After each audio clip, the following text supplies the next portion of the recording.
যেদিন থেকে আমার বর জানতে পেরেছে আমার অনাগত দুজনই মেয়ে হবে, সেদিন থেকেই আমি ওর জীবনে একটা ডাস্টবিনের মতো হয়ে গিয়েছি। কারণ আমার প্রথম বাচ্চা মেয়ে, তার খুব আশা ছিল এবার অন্তত একটা ছেলে হবে। ভাগ্যের কি নির্মম পরিহাস, সে আমার সাথে বিগত 3 সপ্তাহ যাবৎ কোনো কথা বলে না, আমার পছন্দের কোনো খাবার আনে না। যেদিন থেকে মেয়ে বাবু হবে জানতে পেরেছে সেদিন থেকেই আমার সাথে বাজে আচরণ করেছে, তুই তুকারি করে কথা বলেছে। সে যথেষ্ট শিক্ষিত, তবুও তাকে বুঝিয়ে কোনো লাভ নেই যে এটা তার থেকে এসেছে। একজন নারী কখনো পুত্র কিংবা কন্যা সন্তান জন্ম দেওয়ার ক্ষমতা রাখে না, এটা পুরুষের কাছ থেকেই আসে। সংসারে ঠিক মতন বাজার করে না, আমাকে সময় দেয় না, বাচ্চাকে নিয়ে কোথাও ঘুরতে বের হয় না। আমি কোনো জিনিস আনতে বললে আমার সাথে বাজে ব্যবহার করে।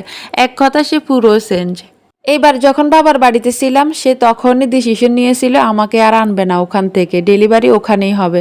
কিন্তু শ্বশুর বাড়ির প্রোগ্রাম থাকার কারণে আমি বাচ্চা নিয়ে অনেক দূর থেকে জার্নি করে একাই শ্বশুর বাড়ি আসি, সে আমাকে আনতে পর্যন্ত যায়নি।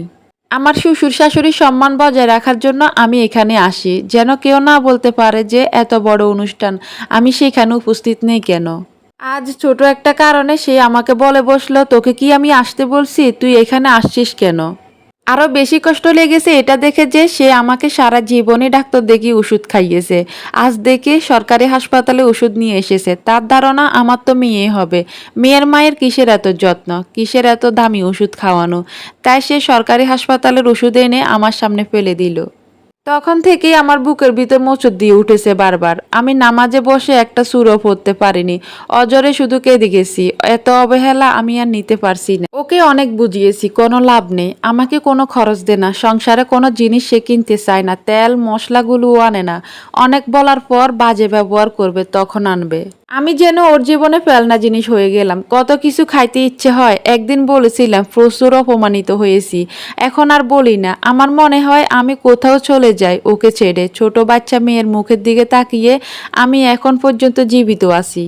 বেশিরভাগ সময়গুলোতে সে তার মায়ের ঘরে কাটায়। অফিস থেকে এসে বাতে প্লেট নিয়ে মায়ের রুমে চলে যায়, রাত 1টা পর্যন্ত গল্প গুজব করে রুমে আসে। রাতে আমি শরীরে অসহ্য যন্ত্রণা নিয়ে কাতরাই, একটা বারো পাশ ফিরে তাকাই না পর্যন্ত। মেয়ের মা কি আসলেই এত অযত্নে থাকে?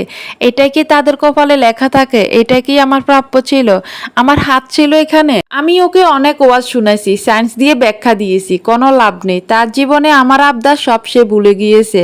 এখন সে রাস্তার কুকুরের দিকে ফিরে তাকায়, কিন্তু আমাকে সে ফিরিয়েও দেয়। ডাক্তার যে খাবারগুলো বেশি খেতে বলেছে সেগুলো আনা সে টোটালি বন্ধ করে দিয়েছে। আনতে বললে কি যে বাজে ভাষা কথা বলে, সেটা শুনে খাওয়ার ইচ্ছে জনমের পর জনম বন্ধ হয়ে যায়।